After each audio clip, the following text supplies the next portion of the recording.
Thank you very much. I've lost all my speaking notes. This is exciting. Okay.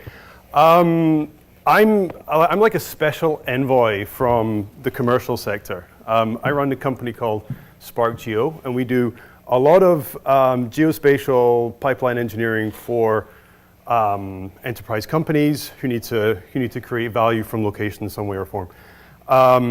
And I want to talk to you today about what I've very grandly talked about as a new economy of place. I want to really think about places in this discussion, and I want to really think about products in this discussion. Feel free to call me wrong at any point. This is Frank. I use Frank because he's a persona of what is wrong with remote sensing presently. So this is Frank. Let's think about Frank and his. Well, this is very strange how this is set up. Wait a minute. Oh, okay. Anyway, although Frank's quite a chirpy fellow, but he is the reason that analytical remote sensing is not broken into the commercial sector. I think we can all agree that remote sensing has done a wonderful job in research, in sort of government space, in defense. I think we've done a wonderful job in there, and agriculture, I'd argue as well. But in terms of breaking into every facet of business, I think remote sensing has not done as well as potentially it could have. And that is because of Frank. He is a very busy fellow. He's got his clipboard. He's out for a walk. He needs to go and do things. He needs to go around town, and he's far too busy to be bothered with satellites. Okay, keep Frank in your mind, and we all know this. We all know that low Earth orbit is very busy. The rest of space is pretty empty. Low Earth orbit is really busy. In February, something like 596 imaging satellites in the sky. Seems like a lot to me. And it seems like a lot of pixels are being captured in a relatively meaningful way by a lot of very clever people. And they're being put into systems, and they're being analyzed, and we're studying the ground, and all that stuff is going on. Meanwhile, there we are. Meanwhile, we're desperately trying to figure out how to sell our stuff to more people, because remote sensing companies need to create revenue. To create revenue, we need to sell stuff. Okay, so let's keep these ideas in mind. We've got Frank, who is very busy, and he's walking around town, and he's doing many things. And we've got a bazillion satellites in the sky taking pictures of the ground. Okay, Earth observations is a storied past, research, environmental monitoring. I've seen this before in the defense sector. Each of these applications has access to large amounts of money and lots of patience. That's really interesting. Large amounts of money, lots of patience. Turns out the enterprise sector doesn't have either of those things. Certainly no patience. Willing to spend money eventually. And by enterprise, I'm talking about commercial, I'm talking about financial, insurance, media, technology. All those organizations that aren't defense, big ag, or sort of government-based research. So the enterprise sector is not interested in telling us what they want. They're not going to tell us because we're the smart guys. We're the ones who can design products for them, okay? It's not their job. It's really our job to be thinking about this. This is what we call in the Valley product, yeah? We think about how do we take this piece of science that we're really good at and package it in a way that people actually want to buy the product in a meaningful way. That is product management, product engineering, whatever you just want to call it. We're building things that people want to buy, okay? To date, the currency of remote sensing has been the image. We've sold images. You take a picture of a place, I want to take that picture, I'm going to buy that picture, and that's what I'm going to do. We are selling an image. Scientists will seek out the raw data. They want to know the very intricacies of the sensor, the satellite, whatever it is. They want to know the details of it, yeah? Wonderful scientific resource. 596 satellites giving us very close detail as regards the Earth's surface. But the image is becoming problematic. The image itself, I think, is transactional. So I think of the image as a piece of assembly language. I know there's a lot of stuff going on inside this machine, but I'm not going to sell that stuff to my clients. That's not useful. I'll sell the stuff that I create from the assembly language inside my machine. That's the useful stuff that becomes marketable. The image, even the image format, to some extent, is transactional. I think you could argue that at some point, people aren't going to be interacting with pixels at all. And I think that's a really interesting thing to start considering. So when we're starting to talk about, what is it that we are going to sell, I wonder if we're going to get to a point where the pixels become implicit and we actually sell other products. Okay, here's the nub of the issue. No one wants to buy your images anymore. Yeah? In the defense sector, sure, they want to buy images, they want to see stuff happening on the ground. I totally get that. Big ag, potentially, they want to see stuff happening on the ground. But to say that every single person, including Frank, wants to see your images is highly unlikely. They don't want to see your images. We've got to sell something else. When someone asks for information about a place, a location, we should probably tell them information about that location.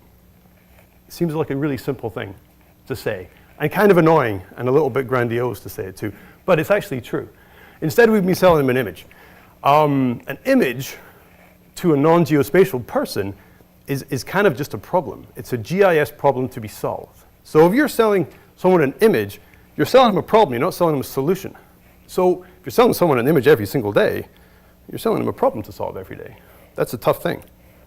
However, what we do have in spades is opportunity. Every pixel that we create is an opportunity. And this speaks right to ARD, as far as I can see. Every pixel is an opportunity, but it's going to take a lot for Frank to put down his clipboard and pick up that opportunity. And I think that is what is beholden upon us to try and create that opportunity. So I'm going to reiterate, if anyone's got any problem with what I'm saying, put your hand up and tell me I'm wrong. This is a terrible slide. It's really, I'm surprised that Google did such a good job of translating it, because it looks every bit as terrible on my original as it is here. But nevertheless, it also speaks to this idea of ARD. It speaks to this idea that there are those 596 Earth imaging satellites in the sky. All of them are creating value. All of them are creating opportunity. And all of them together can create the products that people like Frank can use to shortcut his route home, shortcut his activities, whatever they are. So we've got all these different things going on. And the key thing is this.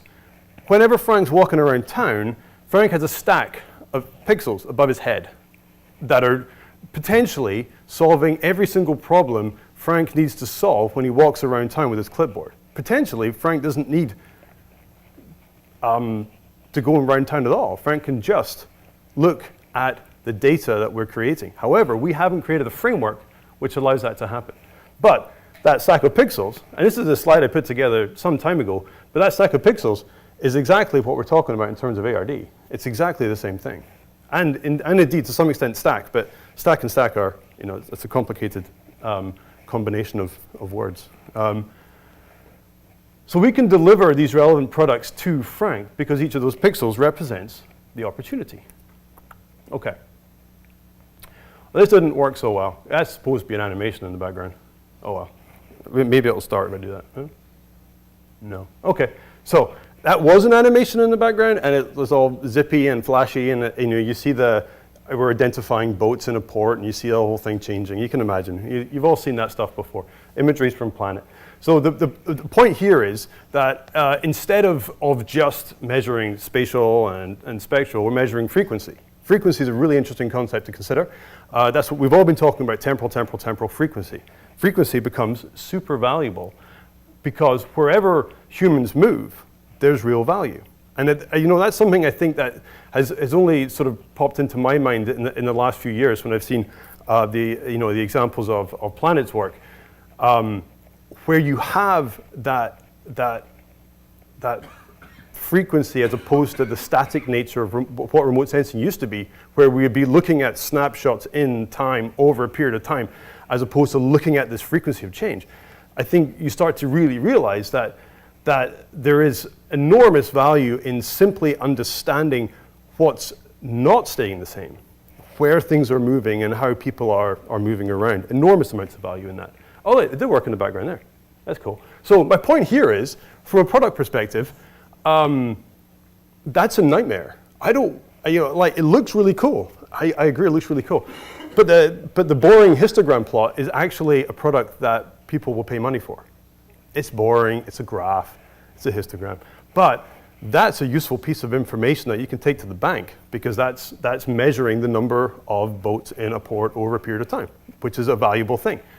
If I give someone the animation, although it sort of underlies what I've done, and perhaps it gives people a level of trust in the algorithm we've created, which is also every bit as important as the information. But once they've created that level of trust in how you've gone about your business, all they want to look at is the graph, yeah? All Frank needs is a graph, or an email, or an ordered list.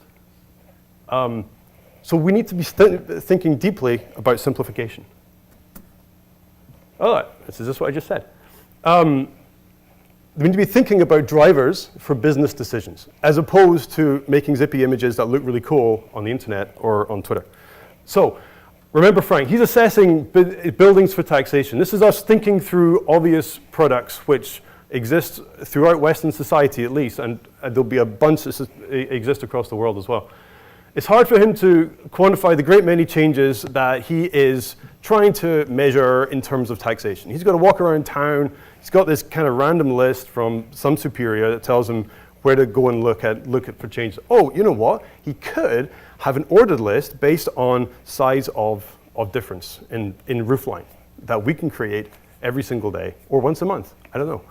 At the same time, unless we are building the products that are genuinely useful to Frank, he's not going to have that experience. So that would be a remote sensing product waiting to happen. Easy. So images captured, change detection per parcel, to-do list. Simple, no images, Frank doesn't see a picture, but Frank gets an awful lot of value. He doesn't have to buy anything. Frank is just there doing his thing. Unless we give him a good reason, Frank's not going to buy anything from us. Yeah? Frank doesn't even know we exist, doesn't care about satellites. Jo, so she's going to a pipeline and she's zipping up and down the frickin' pipeline trying to find people who built new houses so they can tell those people that if they're within 50 kilometers, then they got to be aware of sour gas. That's a bad thing. But Jo doesn't know about remote sensing, and Jo could be sent an email, a spill monitoring email saying, hey, there's a big black blob beside your pipeline, you should do something about that. Or she could have an ordered list saying, these are the houses that we've detected this month. You should maybe go and speak to those houses rather than just having to drive up and down your pipeline. 2,000 miles of driving is a lot.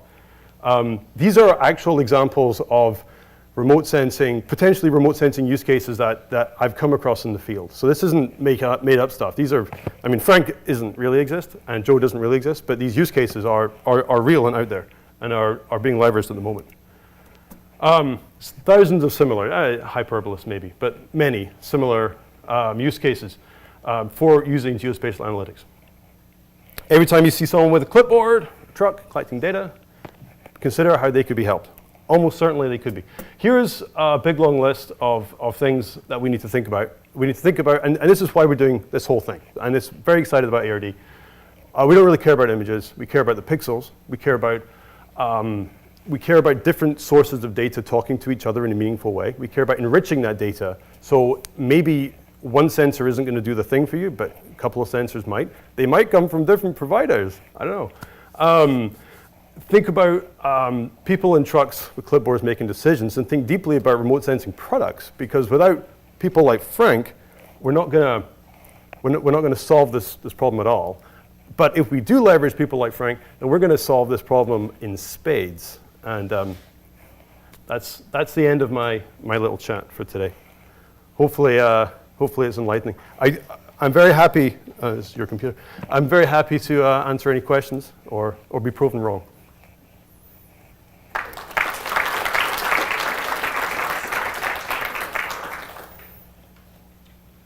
Oh yeah. Can you go back a slide, please? Oh yeah.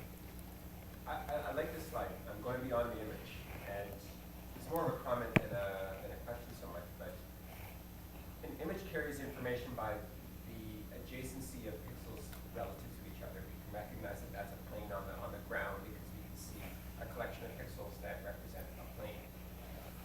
think about now things more in terms of IoT. And the adjacency now is in the time domain as opposed to the spatial image domain. And I love what you're saying up here is thinking about it in that time series, in that stack, in that IoT sense. And kind of riffing on some of the stuff that Will presented earlier about really looking at it in the time domain and thinking about how that signal, if I can call it signal, whatever that information is that you're looking for, is it buildings or whatever else, and think about it in the time domain and turning our attention to the time series, IoT, signal processing kind of concept. Yeah, it's interesting. That idea of frequency continues to resonate with me around how to create value in the community with imagery. And it might not just be one sensor, it might not even just be sensors, there might be other pieces of information rolling in there, but I think the idea of frequency is really valuable. Yeah, the information in my mind is now in the adjacency in the time domain as opposed Yeah. to the spatial domain. Which is something that I'm sure people have been experimenting with over time, but I haven't seen so much readily available data to do that experimentation with as we're seeing now, which is a great opportunity for us all. I guess I might more of a comment than a question. And it goes to kind of this list as well. What you're missing on there is educating the consumer. Yeah, I think there's an interesting point there. One is, does the consumer need education? So are we, if Frank's just getting sent an email, does he need to know that email was ordered by, satellites in the sky? Do you see what I mean? But to that point, Yeah. if the accuracy of whatever the method is 90% accurate, that means every 1 in 10 billion that Frank visits is wrong Yeah. or is incorrect. And so there's a lack of confidence is gained with not getting, again, Frank's been doing this for 30 years, and he goes to this building and all of a sudden there's 2 buildings next to it that seem to be larger or have Yeah. something else. And his experience would tell him that. And so I think that's one of the, and I experience in my own position, people who are novice, aren't familiar with the technology, and frankly don't care, and shouldn't, but that they don't understand that it's not perfect. Yeah. Educating the consumers to that and would probably do, again, from a marketing and sales perspective, a whole lot. Yeah, I think it's probably a fair comment. I think with any technology, there's a level of education, there's a level of trust that needs to be gained, and one would expect over a period of time, accuracies one would hope accuracies would get better. That's not to say that Frank's data to start off with is any good. I think so. There's a spectrum to be dealt with there, and I think largely when you're dealing with new institutions or new to us as remote sensing people, institutions, then I think there will be a lot of trust that needs to be gained. So I think initially, like I was saying, a lot of people will want to look at that GIF of things changing, going, oh no, I see how this works, and then look at the numbers that it creates, and then they'll have that sort of mental understanding. And perhaps we always need to have that image available so when there is a weird result, they can get that mental validation. But I think in the end, we'll get to a point where we're delivering products that are pixel derived, but they're not necessarily pixel based. Yeah. Maybe same question. I mean, a lot of what you guys do to make your team well is not necessarily dealing with end users, you're dealing with technologists within the company and providing everyday checks. So how are you building that trust within the organization so that maybe lead people away from wanting to have access to that full chain of custody of all the images that are derived to create the analytic, or there's a lot of trust needs to be built within the organization before you can actually start giving them the graph and the charts so that they can then communicate that further to their end. I think trust is something that we're going to have to get familiar with. And also, I mean, it's not like remote sensing as a community hasn't, overpromised in the past. Surely not.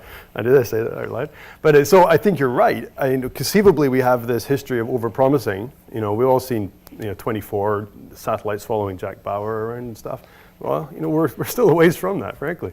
So I think as a community, we kind of have this idea of overpromising, but I think we're at a point where we can start understanding what our promises start to mean, and we can provide the digital products, the imagery and the little chips of example boats that we did find, and then here are examples of things that we thought were boats but found out they weren't, so people can understand, what it is that the algorithm's kind of doing, and then take that next leap to just providing derived products. And I also think, and I think William referenced it earlier, this idea of absolute versus relative, I think is really interesting too.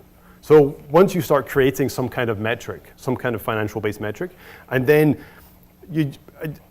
if people start depending on depending their financial decision-making upon that metric, you can't just go and tweak the algorithm and say, hey, look, I got a better one. Well, you know what?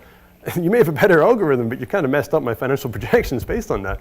So you kind of have to understand that if you create a metric, then it might not be precise, but people are maybe thinking more about relative change at that point, as opposed to within the context of all that error that's mashed up into that. So I think there's a couple of interesting questions in there, and I think as remote sensing and product people kind of mash this stuff together, I think we'll probably come to a decent answer around it. But we do need to do these sort of baseline things like ARD and understand STAC better to get to that point, and all start talking the same language. And don't get me started on open data for any sake. I mean, that's another rabbit hole to go down. I think this should be the last question, maybe, because we're running late. Could also David from Starlight come to the front, please? Perfect. Cool. Do another question? We good? Yeah, you can. Maybe one more question. Sure. I'll reset this. So I saw 2 points on 2 different slides. One was about integrating other data sources. Yep. And the other one, the point being that this data is valuable where people are moving, right? Yep. Now, other data sources nowadays include things like cameras on cars, on our cell phones, et cetera, which happen to be really dense in places where people are moving. Right? Yep. I guess it seems like that. What would be the future of remote sensing data in the most valuable areas that you defined? So what can you derive from remote sensing data, I guess, in populated areas that you can't derive from all the other sensors that we're all carrying around as a community, right? Because that's what I think So your argument or your suggestion is potentially there are so many data sources out there that we can use other things instead of remote sensing as a product. I think, in populated areas. I think that sort of planimetric view is valuable. Maybe I take a picture of my new Renault, but I'm not sure the tax authorities are going to see that picture. It's possible. I don't know. Hey, but they wouldn't necessarily see it with all those different angles. I'd also argue that the idea of having different data sources looking at the same thing is super valuable in itself. Having more opinions on a particular thing usually adds more value to the decision-making process. So I don't think that's a barrier. I think it's an opportunity to augment any kind of decision-making process and potentially add more fuel to the machine learning fire, I would argue. Cool. Thank you.